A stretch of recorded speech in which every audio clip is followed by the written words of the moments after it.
Hello, good afternoon. I'm Stephen, and today we're going to preview City's trip to the London Stadium to play West Ham in what is a must-win game.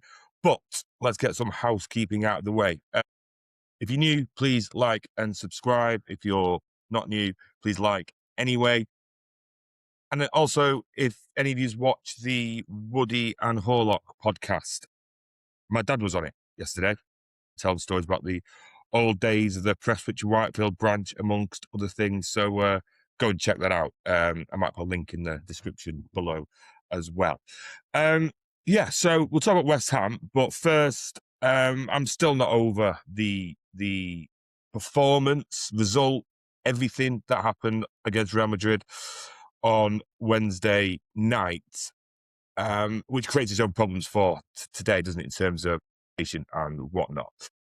But I've had a thought, and it's not a particularly nice thought in terms of what Pep is going to do afterwards. My thought is, what happens if he thinks he got it right in terms of team selection and approach, but for a couple of,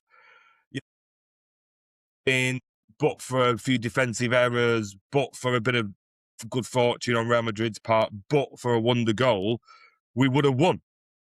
What if that is his view on the matter? Given his post-match press conference and the comments that he's made, whilst that must be pretty wild, I don't think it's out of the question that he thinks like that. I mean, I don't believe a word of it. I think it's complete fantasy. And yet, goals do control games, don't they? As we saw against Forest, we have all the ball. People want to call it control. It's not really. They had us right where they wanted us. So he went, Real Madrid, right, forget all the passing. We're just going to go for it. And we're going to score. But we didn't score. And we weren't in control. And it was a shit show. So I hope he doesn't think like that. I hope he just puts it down to one of those days, puts it down to experience, and doesn't think that on another day, with a couple of fortunate bounces, it all works out fine. Because I don't think it would have done. But can we turn it around? The chances are slim. Although I was listening to 93.20 yesterday, and they were on some betting site, and the odds of us going through are 4-1. That's absurd. Obviously, the bookies want to protect themselves and not putting anything outrageous in there, but 4-1. Come on. I'd give it 20-1 for us to qualify.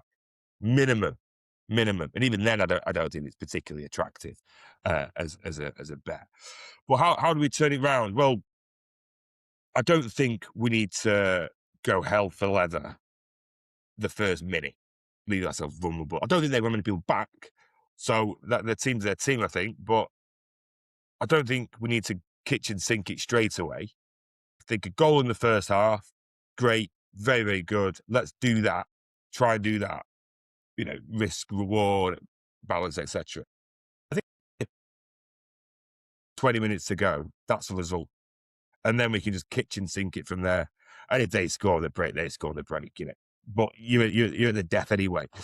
But if they score in the first half, I think that will deflate us. Whilst away goals don't count any extra, it just takes the air out of any optimistic balloon that we may have.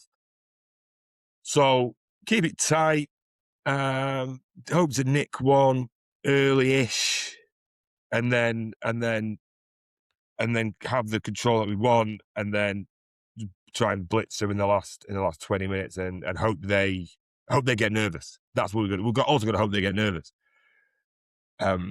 But again, it's a long shot, isn't it? It's a long shot, but I think that's the way forward. I'm actually in Hamburg on Tuesday, so hopefully I'll find a nice place to watch it. So yeah, on to West Ham. I think they both sort of dovetail well in terms of team selection and whatnot. West Ham, they're decent on form. They beat Fulham recently, and they've made a lot of ground up on Spurs. Part of that is Spurs' own doing, and Forest obviously. But they turned things around when Nuno come in. They were just as shit as when the other guy was there, but they've seemed to turn that around, got moving. They obviously won at Spurs in January, and they made a couple of signings in January as well, which have improved them. I was listening to the Blue Moon podcast. They had a West Ham fan on. He was saying Disasi is playing really well, which I just find wild. I find it remarkable that he's even played in the Premier League. Never mind playing well in the Premier League. But you know, fair play to him. Mateus Fernandes, he said, he's come on form with the ball from Southampton, and their forward, whose name escapes me, has looked okay as well. Also, Callum Wilson is signed a new contract after almost leaving in January transfer window. Looks like he's staying. So all things good on that front for them. But come on, it's West Ham. It's West Ham. Our record there is good. They're still third bottom. I don't give a shit if they're in good form or not. And it's good form for someone who's shit. It's not good form by any normal measure. You know, drew it on with Bournemouth the other week. You know, is that good form, is it? Drawn on to Bournemouth 0-0. Hammered at Liverpool, Drums United. You know, it's all right, isn't it? Beat Sunday, it's all right. It's not. They're not fucking world beaters, are they? So, with all respect to them, I think we still should be going there and doing the business, particularly as Somerville is out, who has been playing well in recent weeks. I don't think he'll be going down with them if they go down, given the way he's been playing. So that's a positive for us, isn't it? And another positive, if you can call it that, Rodri escaped a ban, given his comments about the ref after the Spurs game.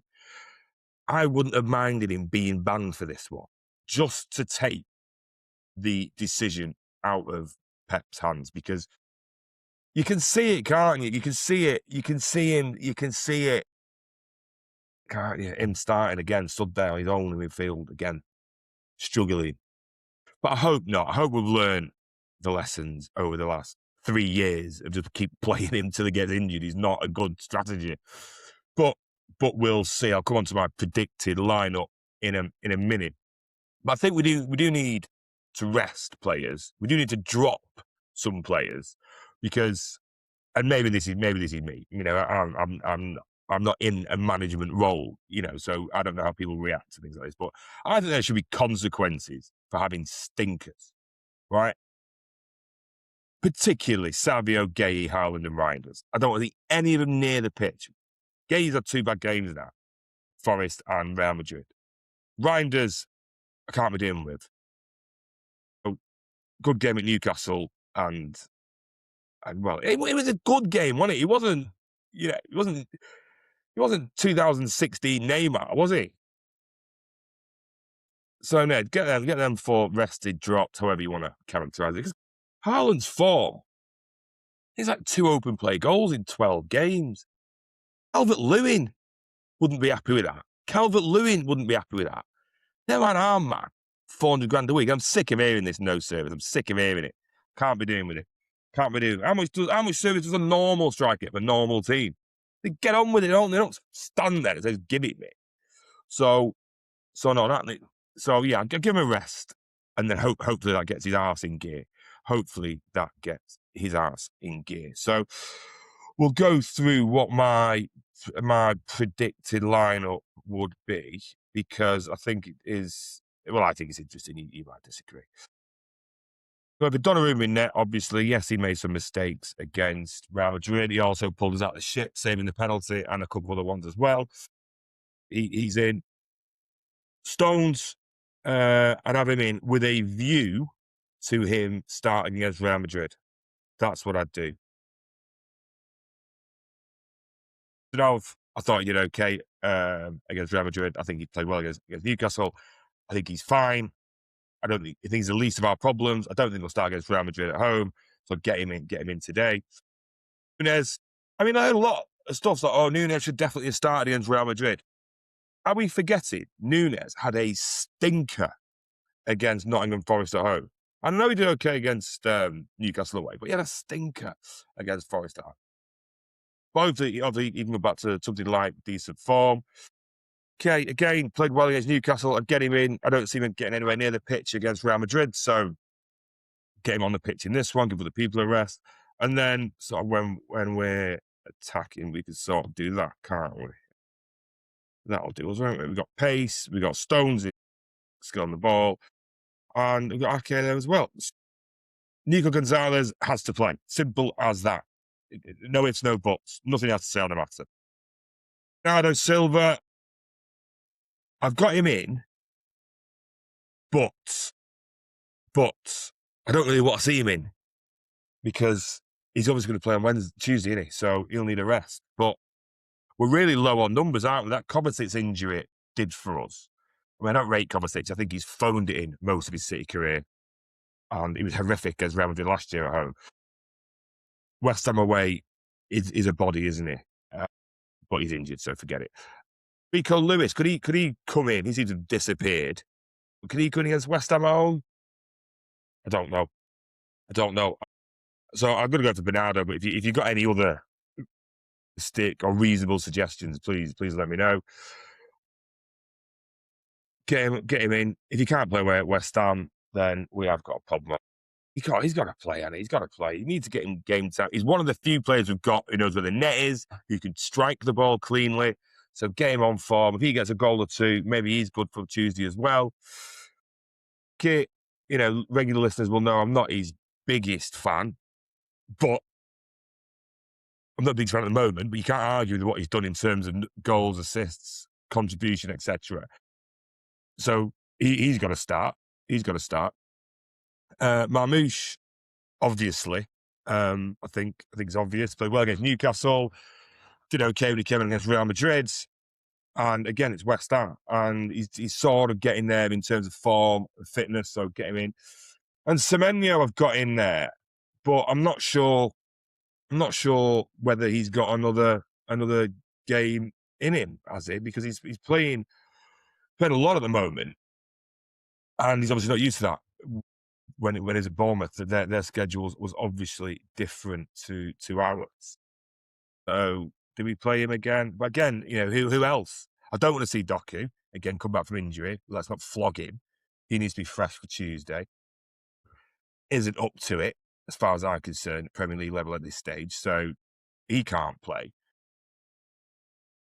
Get Nico O'Reilly, do put him in midfield and move Foden up, maybe, but I don't want to see Nico O'Reilly either. He's one who needs to be fresh for the weekend, for the midweek game.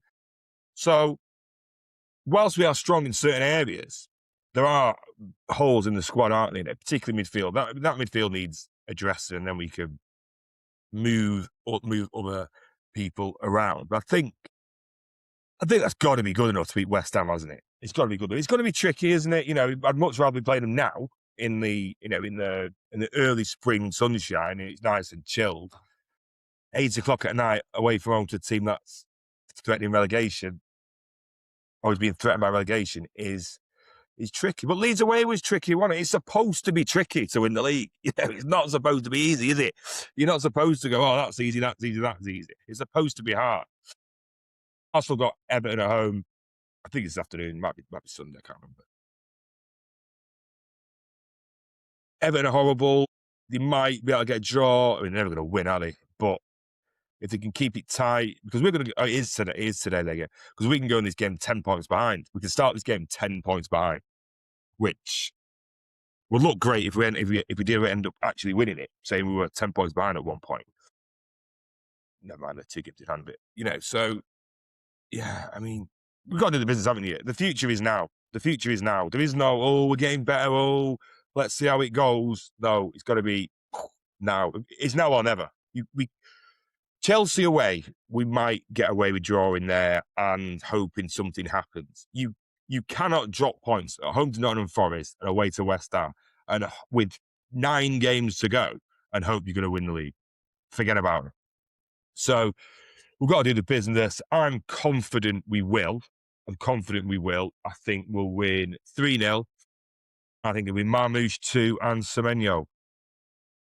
Yeah, I think it'll be comfortable. And then we can get Bernardo off and maybe stick Reinders on top and run around and smile at a few people or whatever else he does.